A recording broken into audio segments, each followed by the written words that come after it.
When Bashar al-Assad came to power in Syria in 2000, he cultivated an image of a modern leader, a reformist beloved by his people.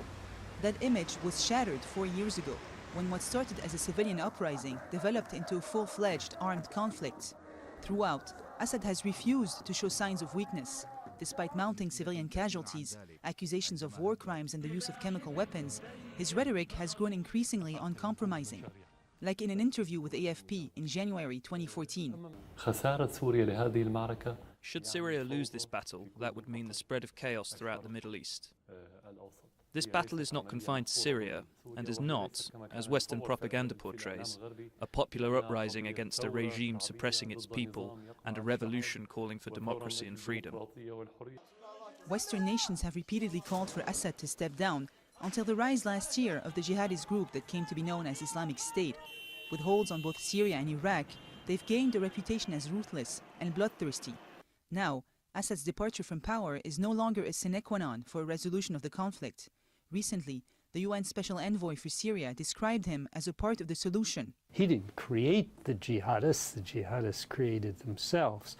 What he did was to not attack them as consistently, as ferociously as he has attacked the moderate opposition, which has allowed the jihadists to strengthen significantly. And so, you know, they really serve his overall political strategy. Assad has the unswerving military support of regional allies like Iran and the Lebanese Shiite movement Hezbollah. Over the past year, he's regained a lot of territory from Free Syrian Army rebels. Today, he controls 40% of the country, including major cities, save for Aleppo and Raqqa. And his opposition is struggling to speak with a united voice.